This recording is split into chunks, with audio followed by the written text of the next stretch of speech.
There's a doctor who spent 12 years studying the human body. A software engineer who can solve problems 99% of people can't even understand. A lawyer who graduated top of her class. All three of them are in debt. Not because they don't understand money. They understand it better than most people ever will. So why do smart people keep making dumb money decisions? The answer isn't about intelligence. It's about something hiding underneath it. We like to believe financial success is just a math problem.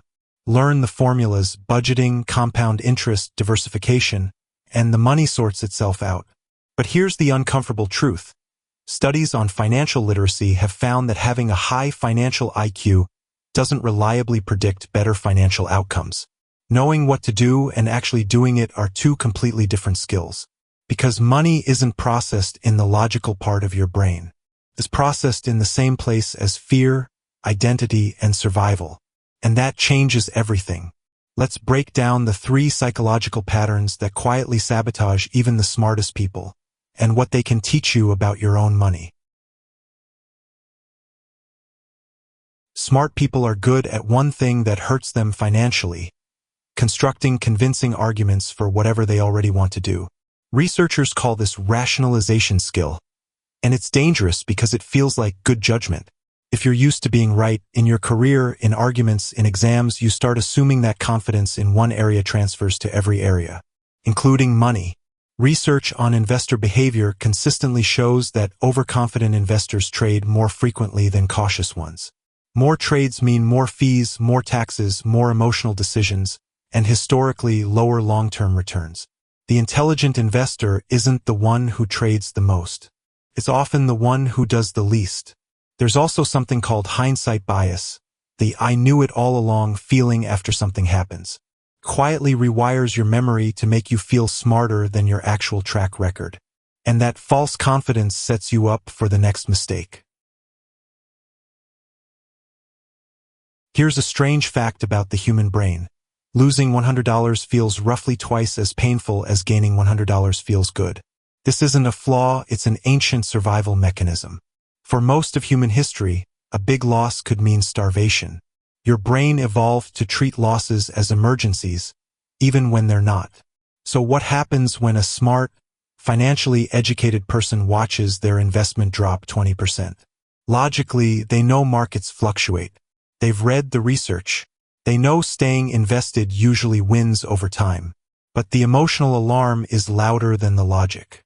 So they sell, not because it's the smart move, but because it makes the anxiety stop. They protect their feelings, not their portfolio. This single bias, loss aversion, is one of the most well-documented reasons that educated, capable people undermine their own long-term wealth. It's not ignorance. It's biology fighting logic and usually winning in the moment. Money decisions rarely happen in isolation. They happen in a social context, and that context quietly rewrites your definition of enough. When the people around you, coworkers, friends, people you follow online, are spending, upgrading, and flexing, your brain recalibrates what normal looks like. Suddenly, a car or a lifestyle that would have seemed excessive 5 years ago feels necessary just to keep up. This is amplified for high achievers specifically, because their entire social circle tends to be other high achievers. The comparison group is brutal by design.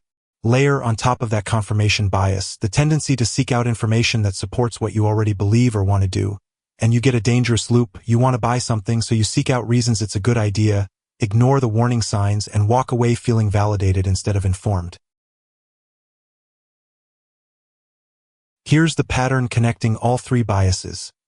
None of them are about a lack of information. Recent survey data found that a majority of people believe they'd be happier if they saved or invested more. Yet a large share of adults don't even have enough savings to cover 3 months of expenses. That's not an intelligence gap. That's a behavior gap. Smart people don't need more financial information. Most already have access to it. What they're missing is a system that protects their decisions from their own emotions in the moment it matters most.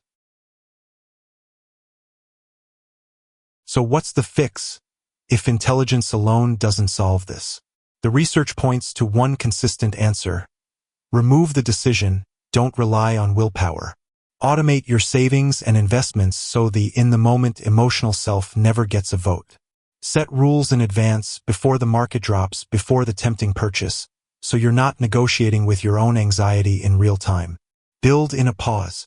Even a short delay before a big financial decision restores enough self-control to catch these biases before they cost you. Being smart doesn't make you immune to these patterns.